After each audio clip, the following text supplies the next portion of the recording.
পড়ছিলাম প্রণয়ের রূপকথা, কলমে ফাতেমা তুজ, পর্ব সংখ্যা 31।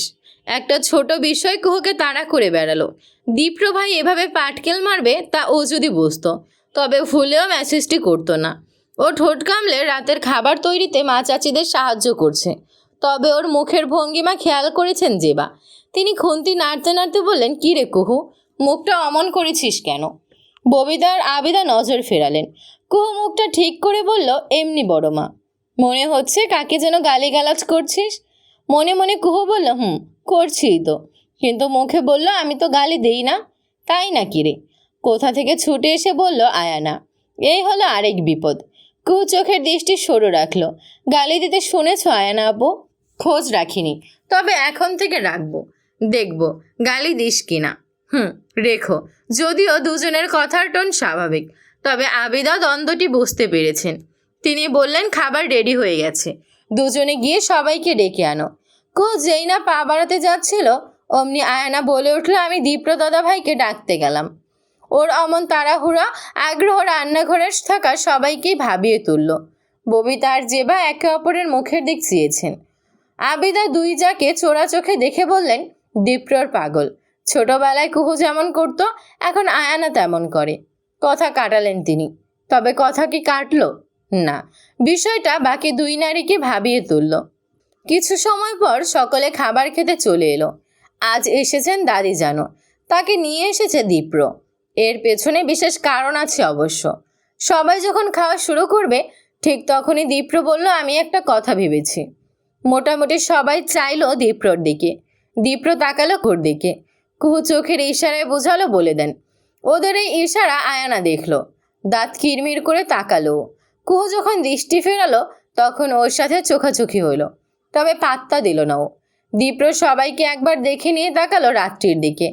রাত্রি বিষয়টি তখনও ধরতে পারিনি। চেয়ে আছে প্রশ্ন নিয়ে। রাত্রির জন্য ছেলে দেখা দরকার। আবিরের বিয়ের পরপর কিংবা আগে ভাগে পেয়ে গেলে যদি একসঙ্গে দুজনের বিয়েটা দিয়ে দেওয়া যায়। বিস্ফোরণ নিয়ে তাকালো রাত্রি। দীপ্র ভাই এটা কি বলতে চাচ্ছে? সবাই কেমন চুপ। ওর কথাকে জোরালো করতে মুখ খুলল কুহু। হলে তো ভালো হয় খুব। রাত্রিপুর বিয়ে নিয়ে আমি আর কণা প্ল্যান করতাম আগে। এমনটা হলে আসলেই দারুণ হবে। এক ঢিলে দুই পাখি। ফোপার কিন্তু খরচও কমে যাবে। কণার শেষ কথায় রমিজ হাসলেন। ববিতা ছোট কন্যাকে শাসন করতে বললেন, কণা, এটা কেমন কথা?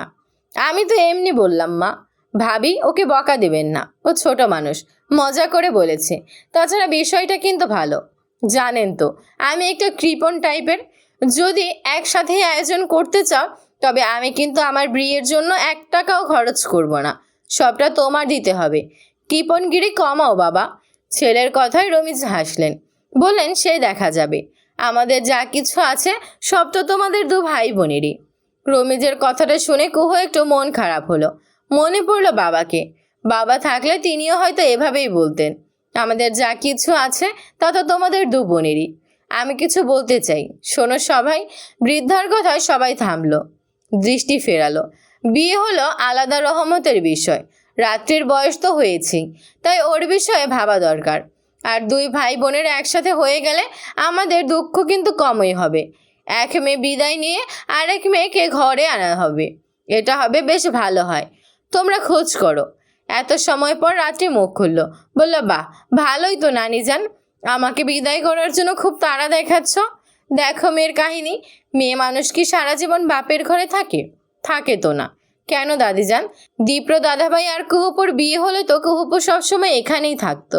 ফট করে সবার মাঝখানে কথাটা বলে ফেলল কুঞ্জ। এই এক কথায় সবার মুখের রং বদলে গেল। আবিদা ধমকে উঠলেন, কুঞ্জ, একটা কথাও না। বড়দের মাঝে কথা বলছো কেন? বেয়াদব হয়ে গেছো তুমি। আয়নার মাথায় তো আকাশ ভেঙে পড়ার মতো অবস্থা। ওর ইচ্ছে করছে ছোট ভাইকে চর বসিয়ে দিতে। নেহাতি এখানে মেহমান তথা অরণ্য বসে আছে, না হলে এমনটি ঠিকই করে ফেলতো। ওর মাঝে মাঝে সন্দেহ হয় এ ছেলে আদৌ ওর ভাই তো। ওর দৃষ্টির আগুন নিভল না, চেয়ে রইল অগ্নিদৃষ্টি নিয়ে। ভেতরে ভেতরে ফোঁস করতে লাগলো। এদিকে দীপ্র স্বাভাবিক, তবে কুহুর কেমন অস্বস্তিতে পড়েছে। কারণ সকলে না জানলেও সে তো জানে অন্যায়টা তার নিজেরই হয়েছে। কুহুর খুব খারাপ লাগছে। ওর খাওয়া হয়নি ঠিক মতন। ও অপেক্ষা করছে দীপ্র ভাইয়ের জন্য। মানুষটার প্রতি সকলের একটা কেমন দৃষ্টি পড়েছিল আজ। সবাই তো তাকেই দোষারোপ করেছে। অবশ্য সবার দোষ নেই। যা ঘটেছে তাতে দীপ্রর দোষটাই দৃশ্যমান, আর কুহুর সবটাই লুকিয়ে। এই লুকিয়ে থাকার কারণেই কুহু নিজের ভুলগুলো শুরুতে বুঝতে পারেনি। আজকাল মনে হচ্ছে সব ওর নিজের জন্য হয়েছে। ও চাইলেই ঘটনা অন্যরকম হতে পারত। আফসোস লাগছে। খাবারের সময় নিশ্চয়ই দীপ্রর অস্বস্তি হয়েছে, যদিও সে নিজেকে স্বাভাবিক রেখেছে। এইসব ভাবছিল। ওদিকে মেয়েটিকে ঘরের সামনে দেখে দীপ্র ডাকলো, কুহু।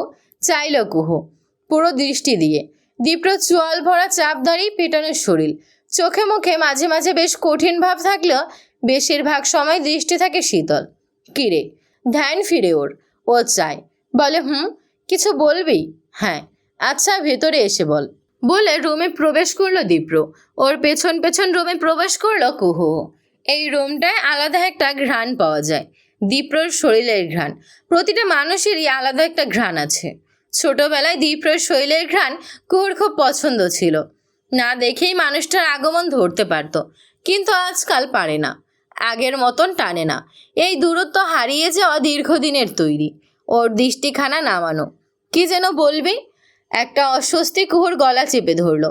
ও শুকনো একটা ঢোক গিলে নিজেকে ঠিক করে নিল। বলল, আপনি চাইলে বলে দিতে পারেন। যদিও দীপ্র বুঝেছে, তবুও না বোঝার ভান করে বলল, কি বলবো? এই যে আমি পালাতে চেয়েছিলাম। বলার হলে আগেই বলতে পারতাম। আজকে কথাটা উঠল। আমার এখন খারাপ লাগছে। আমার জন্য দোষী হয়েছেন। ঋণ বেড়ে যাচ্ছে আমার। দীপ্র হাসলো। বলল, ঋণ বাড়া মাঝে মাঝে ভালো। দরকারের সময় শোধ সমেত ফেরত নেওয়া যায়। ওর কথার মানে কুহু কি বুঝলো? হয়তো না। বোঝার কথাও না। ও ফ্যাল ফ্যাল করে চেয়ে রইল। খারাপ লাগাটা মুখোশটিতে দৃশ্যমান। দীপ্র সেটা দূর করার প্রয়াস থেকে বলল, খারাপ লাগার কিছু নেই। আমার এখন সব ঠিক করে নিয়েছি না, আর পুরোটাই ঘটেছে ভাগ্যের জন্য। ভাগ্য বিশ্বাস করিস তো? করি। তাহলে আর কিছু ভাবার নেই। এটা এখানেই শেষ, ঠিক আছে? আচ্ছা, তাহলে এই কথা আর আসবে? আমার আসলে মনে হলো একবার বলা দরকার, তাই বলতে এলাম। আচ্ছা, কিন্তু আমি আবার ক্লিয়ার করছি, আমার কোনো খারাপ লাগা নেই, তোর উপর রাগও নেই। শুরুতে না বুঝে আমি রাগ থেকে তোর সাথে কথা না বলেই অমন একটা কাজ করে ফেলেছি। আমি কথা বললে ঘটনা কিন্তু ভিন্ন হতে পারত। যাই হোক, আমি এসব আর ধরছি না। যা হবার তা হয়ে গেছে। একে অন্যকে দোষ দিলে ঠিক হবে না কিছুই। এখন আমাদের লক্ষ্য রাত্রি আর অরণ্যের মিল ঘটানো। এখানে ফোকাস করি। টানা কথাগুলো বলে থামলো দীপ্র। শুধু যে কুহুর মাঝে পরিবর্তন এসেছে তা কিন্তু না, দীপ্র নিজেও তো পরিবর্তন হয়েছে। আগে খানিক রাগ ক্ষোভ থেকে সব কিছু করতো, আর এখন সবটা বুঝিয়ে বলে, খুব সুন্দরভাবে পরিস্থিতি সামলে নেয়। আর এই দিকটায় কুহুকে স্বাভাবিক হতে সাহায্য করে চলেছে। কুহুর ভেতরে শীতল একটা বাতাস নেমে এলো। ও ছোট করে বলল, আচ্ছা, আমি চেষ্টা করব এসব আর না বলতে। চেষ্টা কর, একেবারেই বলবি না। পুরোটাই বাদ। ঠিক আছে, বাদ। তাহলে যাই আমি। বলে পা বাড়াতে যাচ্ছিল কুহু। দীপ্র বাধা দিয়ে বলল, শুনে যা। কুহু আর আগানো হলো না। ও মাথা তুলে চাইল। দীপ্র ভাই ভীষণ লম্বা, সিনেমার হিরোদের মতনই লম্বা। এই পর্যায়ে মেয়েটার চোখের দৃষ্টি দীপ্তির দৃষ্টির সাথে মিলে গেল।